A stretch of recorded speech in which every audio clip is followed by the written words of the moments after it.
Assalamualaikum warahmatullahi wabarakatuh. Bagaimana kabar mahasiswaku semua? Insya Allah dalam keadaan sehat walafiat ya.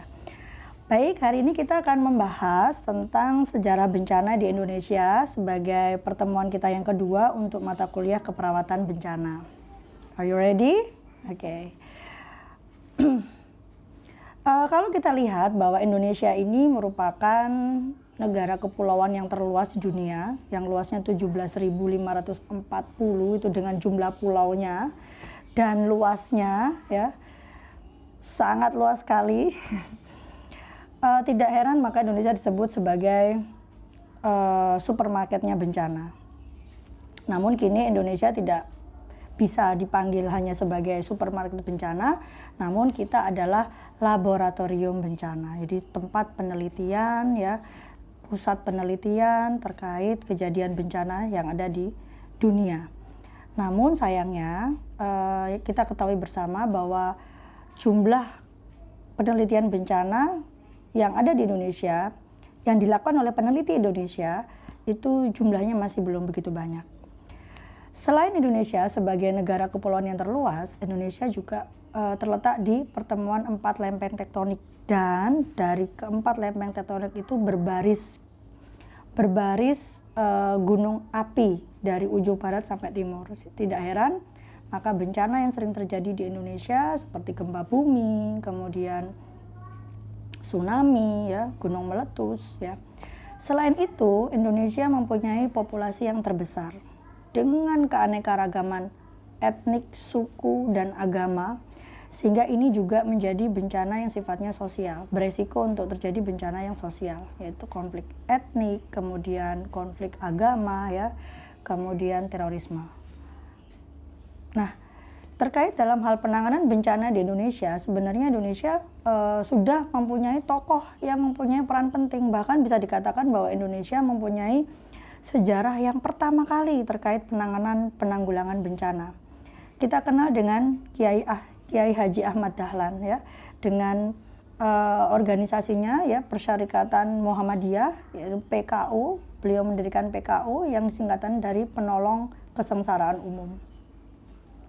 Kiai Haji Ahmad Dahlan ini lahir pada tanggal 1 Agustus 1869 dan beliau wafat pada tanggal 23 Februari 1923. PKU ya kini berkembang menjadi jaringan rumah sakit di bawah Muhammadiyah. Jadi kalau Anda lihat banyak ya rumah sakit Muhammadiyah di seluruh pelosok tanah air. Ahmad Dahlan selalu menekankan tentang pentingnya menolong sesama, dan selalu dalam pengajiannya beliau mengulang-ulang surat Al-Ma'un ayat 1-7.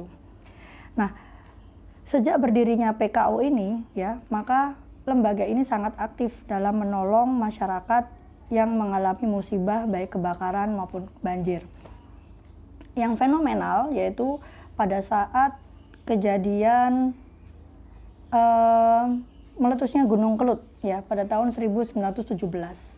Disitulah menjadi cikal bakal medical support di mana ratusan santri yang dikawal oleh tentara kolonial Belanda diikuti oleh dokter Jawa ya ikut bergerak ke tempat bencana. Dokter Jawa ini juga ada hubungan dengan Stovia dan organisasi Budi Utomo.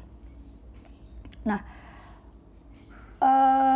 disitulah terjadi mobilisasi santri ya yang membawa logistik, kemudian menyiapkan dapur umum, kemudian perlunya pengaturan relawan, kemudian pengaturan korban Gunung Kelut ya. Itulah menjadi cikal bakal medical support, kemudian manajemen support ya.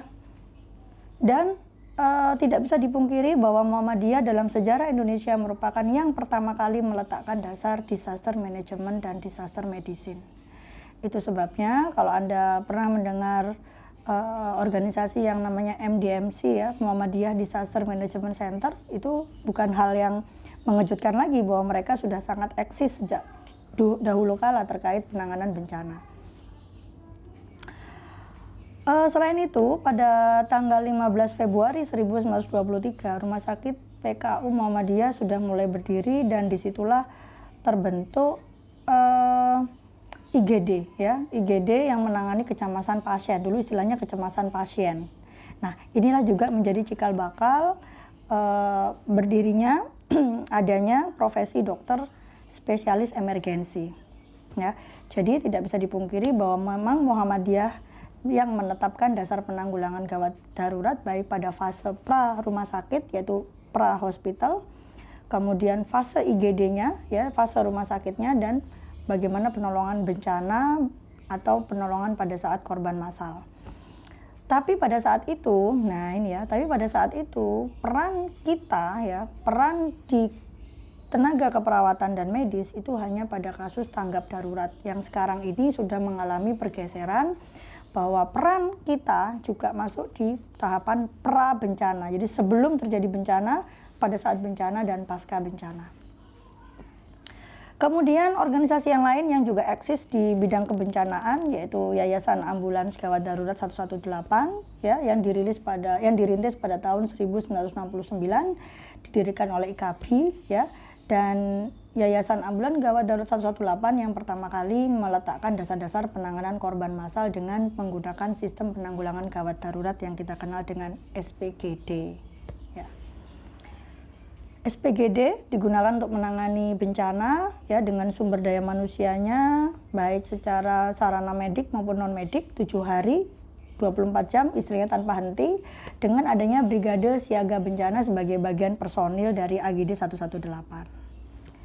Organisasi yang lain yang perlu Anda kenal yaitu PMI, mungkin sudah tidak asing ya, Palang Merah Indonesia, merupakan dasar yang diawali oleh Her Nederland Indies Road Cruise ya, NIRK, yang didirikan pada tahun 1873. Namun pada tahun 1945 atas perintah Presiden Soekarno, maka berdirilah Palang Merah Indonesia yang pertama kali diketuai oleh Wakil Presiden yaitu Dr. Andes Muhammad Hatta. Dan kebetulan juga di ulang tahun PMI yang ke-70 ternyata ketua PMI-nya adalah Wakil Presiden juga yang saat itu diketuai oleh Yusuf Kala. Baik, kita sudah masuk pada sesi yang terakhir ya, penugasan ya. Tugas ini adalah tugas kelompok ya, di mana masing-masing anggota kelompok wajib berkontribusi terhadap penugasan yang diberikan, dikumpulkan dalam bentuk Microsoft Word ya, dengan margin sudah tertera di layar Anda ya.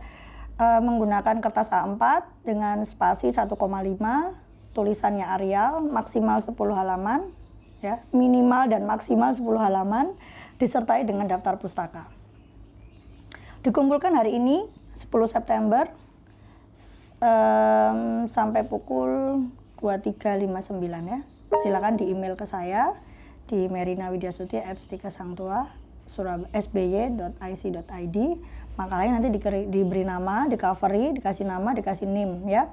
Kemudian file Microsoft Word-nya, filenya ya, bukan subjek pada saat kirim email, tapi filenya itu diberi nama kelas, nama kelompok Anda, lalu judul ya. Contohnya tingkat 4B misalkan ya, maka 4B amiodaron, judulnya tentang apa. Nah, lalu apa tugasnya? Nah, ini tugas kelompoknya. Jadi kelompok 1 Anda membahas tentang sejarah bencana yang pernah terjadi di Indonesia yang bersifat alam, baik itu bisa gunung meletus, bisa tsunami ya, tentang Krakatau juga boleh ya, meletusnya gunung Krakatau itu fenomenal sekali. Yang kedua, kelompok 2 menceritakan tentang bencana yang pernah terjadi di Indonesia yang bersifat non-alam. Non-alam seperti yang saat ini, pandemi COVID-19, itu bisa Anda pakai. Kemudian yang ketiga, kelompok 3 membahas tentang sejarah bencana yang pernah terjadi di Indonesia yang bersifat sosial. Sosial seperti konflik etnis ya. Kemudian kelompok 4 membahas tentang sejarah Muhammadiyah. Kelompok 5 membahas tentang sejarah PMI. Kelompok 6 tentang Basarnas. Kelompok 7 tentang sejarah BNPB. Kelompok 8 tentang MDMC. Kelompok 9 tentang AGD 118. Dan kelompok 10 mengulas sejarah peran perawat dalam penanganan bencana di Indonesia. Ya. Silakan untuk dikerjakan ya bersama dengan kelompok. Jangan lupa untuk pembelajaran daring seperti ini, maka Anda dituntut lebih aktif dan lebih proaktif. Terima kasih, semoga bermanfaat. Assalamualaikum warahmatullahi wabarakatuh. Salam tangguh.